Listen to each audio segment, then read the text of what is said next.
Ik wil hier met van Dad zijn geschicht vertellen.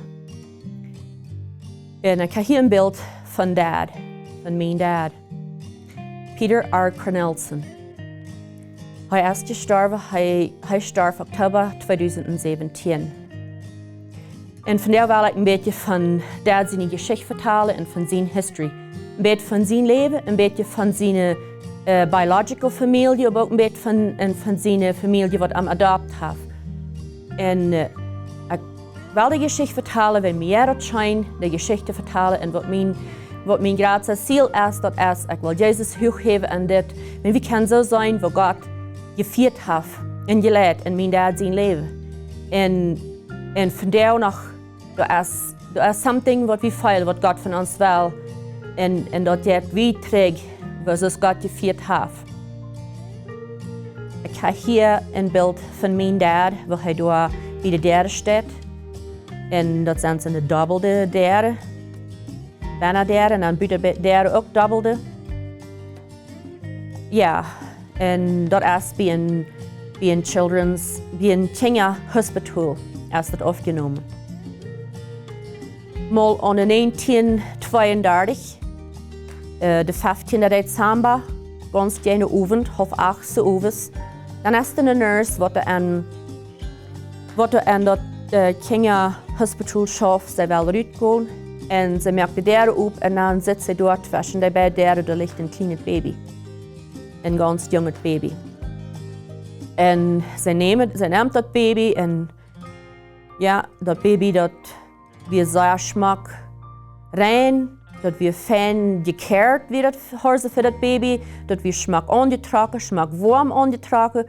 En ze had in 3 dagen weer dat baby aangerold. En aan de dagen daarbij, dat we in een dag weer een kleine zadeltje bijspeld. En dat zei erboven, please neemt hem aan. En ze namen hem aan in dat children's, in dat kinderhospital. En ze keerden dat voor hem, voor dat kleine baby. En wanneer ze een beetje nieuwsgierig waren, dan wist hij dat baby her, wer heeft het hier aangebracht? Wel, ze kunnen er niet anders gaan als naar een kleine noot. En de noot, wat ze kunnen uitvinden weer, zoals die geschreven weer, dan had de mama had een fijne school gehad. En ze weer fijn geleerd. En dat baby, dat weer mijn dad. Mij het schijn van dad zijn geschichte vertellen. Dad heeft dat immer gewusst, dat hij aangenomen werd. Van klein aan hebben ze hem dat gezegd, dat hij weer aangenomen. En wie wisten dat ook? We als familie, we kinderen, we wisten dat van klein aan, dat dad weer Irish of Scottish. En ja, hij heeft ons veel verteld dat hij aangenomen is en dat hij weer zelfs weer als de mensheid erom weer. En ja, aber wer zijn zijn mom en dad? Wer werden zijn mom en dad? Mijn dad heeft voor jaar en jaar naar zijn ouderen gezegd, naar zijn geschwister gezegd. Veel verschillende hebben uitgevangen. Hij heeft zijn ouderen helemaal niet gevangen, voor hij stierf. Hij zei mal te mij, Arlene, ik wil niet sterven voor ik mijn familie heb gevangen of mijn geschwister heb gevangen. En de tijd ging wieder en die ging wieder en everdem, hij werd ouder en hij wist dat everdem zijn enk hem nodig. So, dan ferm sterven zei dat te mij, Arlene, ik wil niet mijn familie kennen. Al niet, aber je war, want je war een DNA-test en je war de familie kennen. En ja, so dat is wat ik nu wil, een beetje van de history vertellen van dad. Ja, dit is een beeld, een zeer schmackend beeld van Ireland, van september opgenomen, in 2021. Dat is in Ireland, dat is op de stad opgenomen, waar mijn dad zijn history is, waar zijn biological familie, waar hij omgeeft, waar zij gewoond en opgewassen zijn. Dit is een beeld van de Bell-American farm, dat is waar de Kellys ihre farm gehad en de farm is al over 300 jaar een familie geweest. so al veel generations hadden bijna gewoond in dat huis in de farm. En ja, so dan denkt en zo, over 300 jaar als de al van dat zijn history, van zijn biological history, als hier passiert hier op dit hof en hierom. So, dit is dat zijn voeder, dat zijn dad, William Joseph Kelly, en dat is mijn grandpapa dan, mijn granddaddy. En dat is hoe hij een beetje gingen is, en de andere is hoe hij een beetje alle is. Hier hebben we nog een beeld van mijn oergrafresh. William en Margaret Kelly. En zij had ook door op de Bell American farm, had zij de jaren alle door gewoond, wat zij bevriend zijn geweest. En ze had door 10 kinderen gehad. En mijn oergrafpapa en Bernard, hij weer het 5e kind van de 10. Dit is een beeld van mijn oergrafpapa, Bernard Kelly. Hij is van 1862 tot 1945 heeft hij geleefd. Het eerste Mal is hij zich bevrijd en bevrijd hij zich jong met een Christina in een katholische kerk. Ze hadden 6 kinderen. En William Kelly, wat mijn grandpapa is, wat dad zijn dad is, hij werd de oudste jong en dan hadden ze nog 5 dochteren. 5 meisjes nog. En opa, dan passiert een trouwje ding. Zijn lieve vrouw starf. En wat zal hij doen? Hij moest zo schaffen omdat hij leven te merken had en dat hij ze kunnen leven merken. En te die tijd in Ierland werd de economie zo zeer leeg, zo zeer arm, dat ze veel mensen niet te eten hadden. En so wat kan hij doen? Hij deelt zijn kinderen uit met vriendschap. En dan, weet niet wel lang, maar hij vriend zich nog waar fresh. Dan bevriend hij zich met een oudere miaal.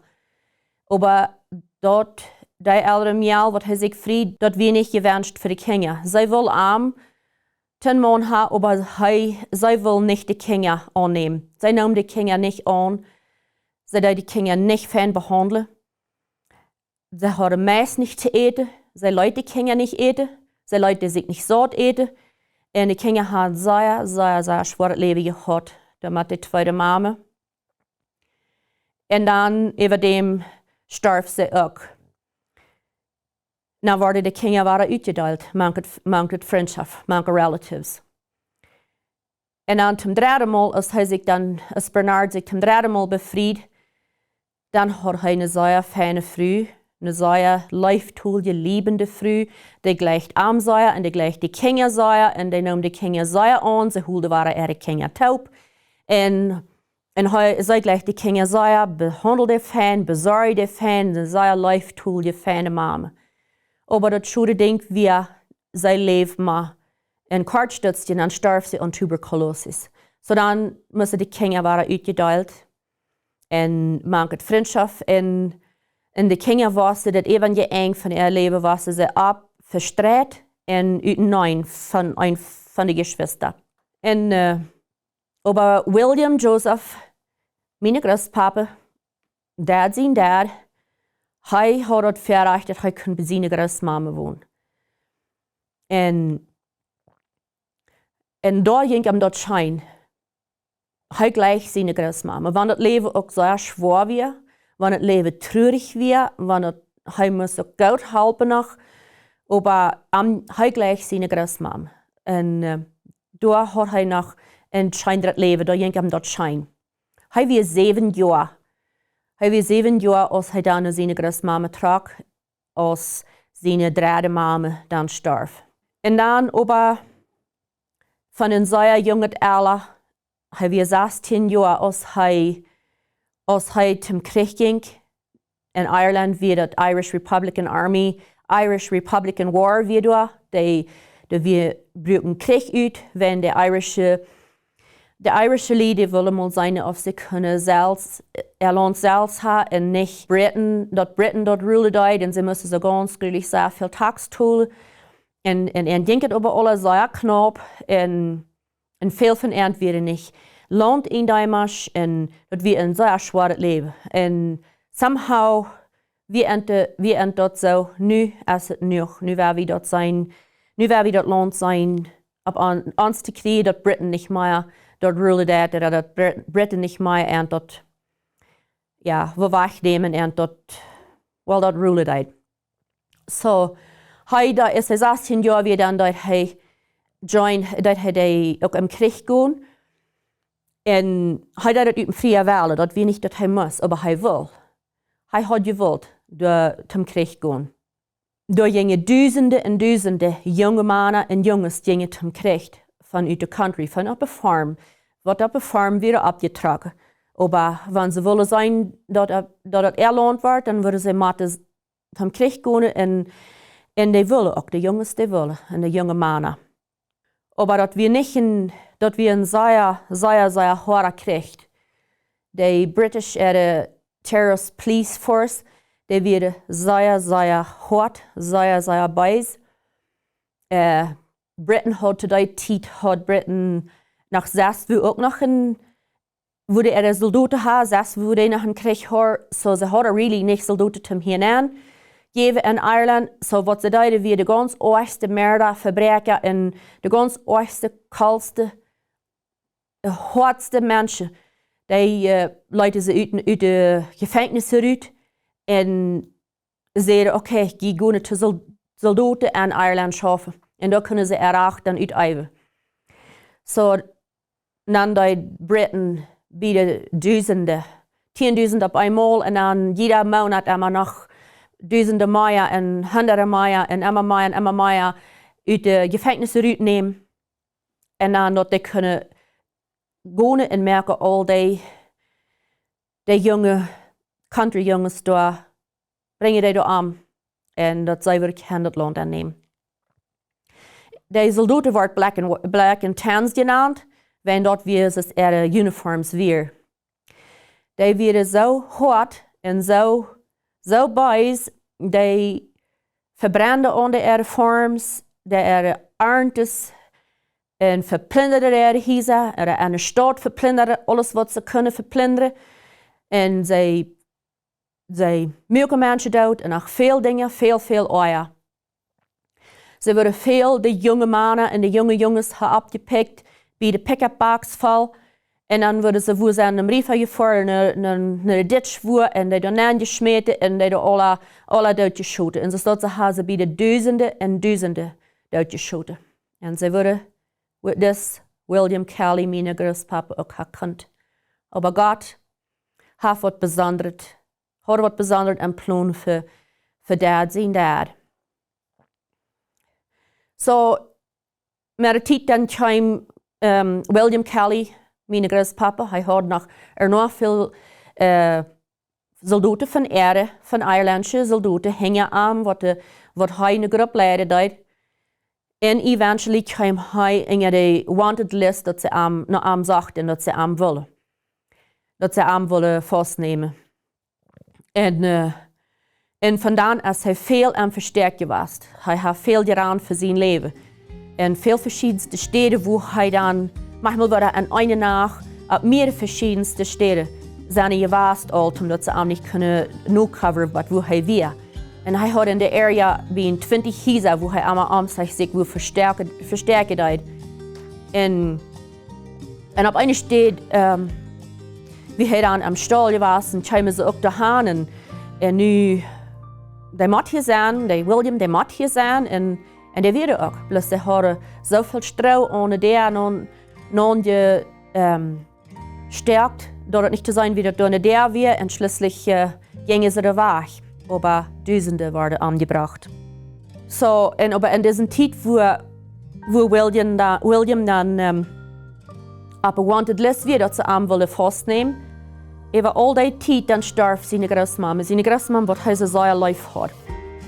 En hij wil zo gern wil hij door op dat begrafenis zijn, wanneer dat weer zijn leven grootmama wat hij nog een eng had opgetragen.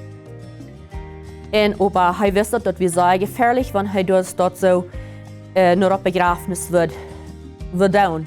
Dat wordt zeer gefährlich zijn, because de soldaten, de blacks en tans, die willen dat weten. Dat hij doorheen wordt wel en die willen dat oppassen en die houden ook. Die Black and Tans, die stunden alle Wente. Die stunden alle Wente, wie jeder Hack, und wie jeder geht, wie jeder der, und alle Wente rund am Stunde und posten ab. Wenn das William wat kommt, dann nehmen wir den fast.